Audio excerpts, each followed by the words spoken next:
Best health packages up to 80% discount. Tirumala Diagnostics.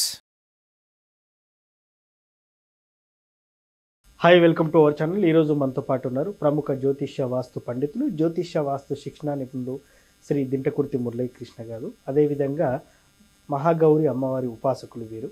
నమస్కారం గురువు గారు. నమస్తే నాన్న. హరి ఓం శివం. సార్, ఇప్పుడు జనవరి 12వ తారీఖు ఏదో స్పెషల్గా ఏదో డే ఉంది. ఆ రోజు నుంచి ఒక పూజ చేసినట్లయితే మనకు ఆర్థికంగా ఎటువంటి సమస్య ఉండదు అని చెప్తున్నారు. అది ఏంటి అసలు? దాన్ని పూర్తి వివరించారు. మనకి అంటే ఆర్థిక సమస్యల మీద మనం ఎన్నో వీడియోలు చేసాం.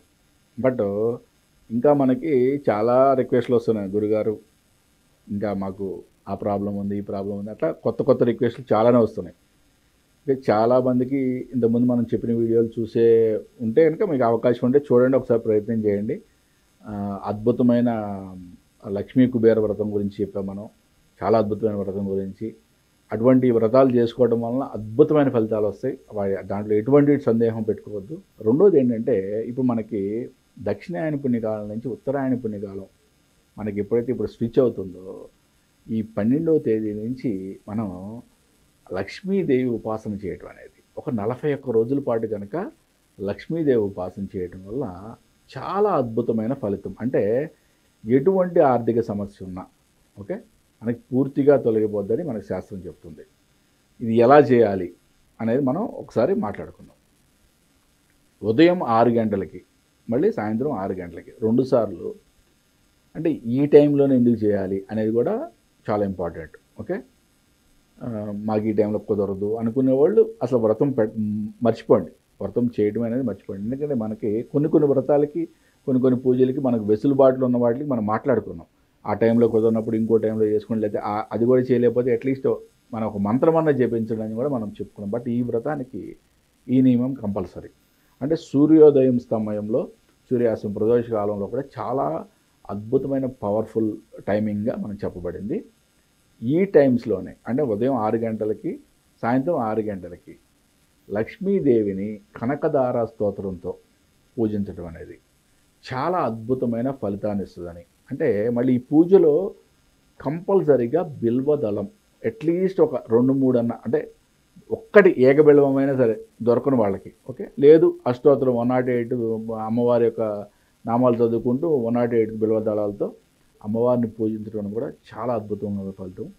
రెండోది, ఒక కమలం పువ్వు అయినా కూడా అమ్మవారికి అలంకరించడం అనేది, అమ్మవారికి క్షీరాన్నం నైవేద్యం పెట్టడం అనేది ఉదయం సాయంత్రం. అంటే ఉదయం సాయంత్రం అంటే ఒక పూట క్షీరాన్నం నైవేద్యం పెట్టి ఒక పూట బెల్లం ముక్కను ఏదైనా నైవేద్యం పెట్టడం కూడా.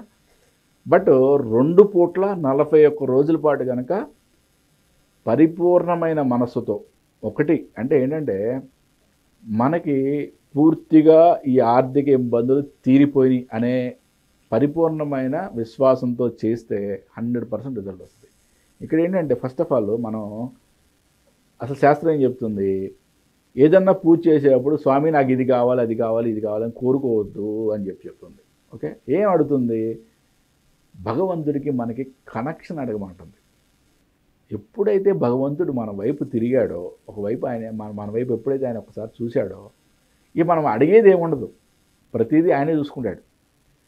ఆ ఉద్దేశంలో చేయగలిగిన వాళ్ళు ఆ ఉద్దేశంలోనే చేయండి. ఓకే, నాకు ఈ గురువుగారు నాకు డబ్బులు కావాలన్న వాళ్ళు డబ్బులు అడగండి, కాదనట్లేదు. బట్ నా యొక్క మనస్సు మొత్తాన్ని నీ పాదాలకు అర్పిస్తున్నాను, ఓకే నువ్వేం చేయాలనుకున్నా చేయని చెప్పి ఆయన పాదాల మీద పూర్తి దృష్టి పెట్టి కనుక మనం నివేదించగలిగితే, మన యొక్క మనసుని ఆయనకి అర్పించగలిగితే 100% అమ్మవారు రిజల్ట్ ఇచ్చి తీరుతుంది. బిల్వదళాలతో పూజ చేయడం అనేది ఒక అద్భుతమైన విశేషం. ఈ 41 రోజుల పాటు కనకదార స్తోత్రం ఆ టైంలో మార్నింగ్ 6 అండ్ ఈవినింగ్ 6 టైంలో చేయడం అనేది కూడా ఒక అద్భుతమైన వైబ్రేషన్ క్రియేషన్ అవుతుంది.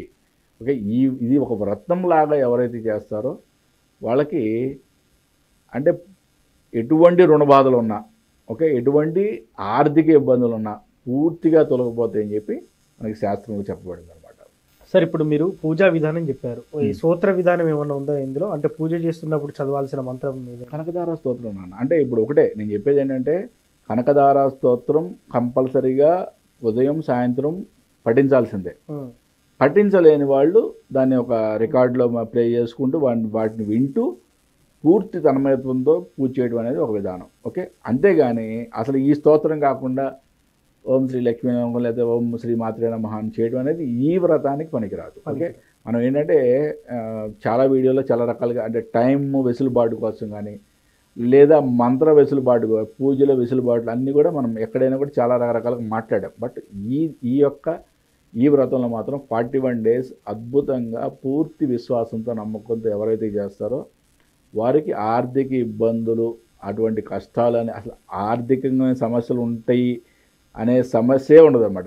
ఆ మైండ్లోనే తొలగిపోద్ది. ఫస్ట్ ఆఫ్ ఆల్ 41 daysలో దంపతులు ఖచ్చితంగా బ్రహ్మచర్యం పాటించాలా? అదేవిధంగా తీసుకునే ఆహారంలో కానీ ఆహార నియమాలు లేకపోతే ఉపవాస విధానం కానీ ఉండాలంటారు? ఎగ్జాక్ట్లీ నాన్న, చాలా అద్భుతమైన క్వశ్చన్. బ్రహ్మచర్యం 100% పాటించాలి. ఓకే, ఏకభుక్తము, భూతల శయనం ఇవన్నీ కూడా వాళ్ళ యొక్క ఆరోగ్య స్థితులను బట్టి చూసుకోండి. బట్ బ్రహ్మచర్యం 100% పాటించాలి ఒకటి.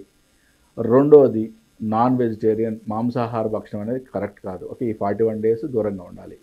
ఓకే, మద్యం మాంసానికి దూరంగా ఉండాలి. ఈ 41 days నిష్టగా, అంటే దీనికి ఏమి ఈ వ్రతాన్ని ఉన్న నియమాలు మెయిన్ ఇంపార్టెంట్గా ఈ రెండే. ఓకే, ఇంకా ఏకభుక్తం ఉండగలిగే వాళ్ళు ఏకభుక్తం ఉండొచ్చు.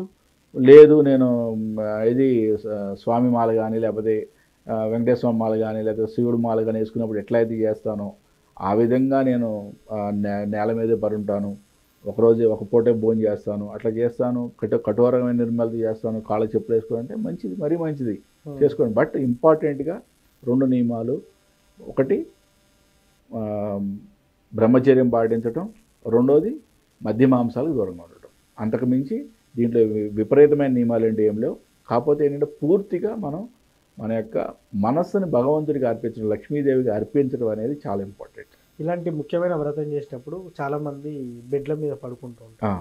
సో పడక గదిలో మెయిన్గా ఉండేది అదే, కానీ అలాంటప్పుడు వాటి మీద పడుకోవద్దు, కింద నేల మీద చాప మీద పడుకోవాలంటారు. అదే నాన్న, ఇప్పుడు అవకాశాన్ని బట్టి నేను చెప్పేది ఏంటంటే అవన్నీ నేను చేయగలను గురుగారు అన్న వాళ్ళు చేయండి. బట్ ఈ 2 ఇంపార్టెంట్గా ఇవి నియమంగా ఉండాల్సిందే. ఓకే, నేను ఏకభుక్తం ఉండగలను, నేను భూతాల సేనం చేయగలను అన్న వాళ్ళు కూడా అవన్నీ కూడా చేయండి.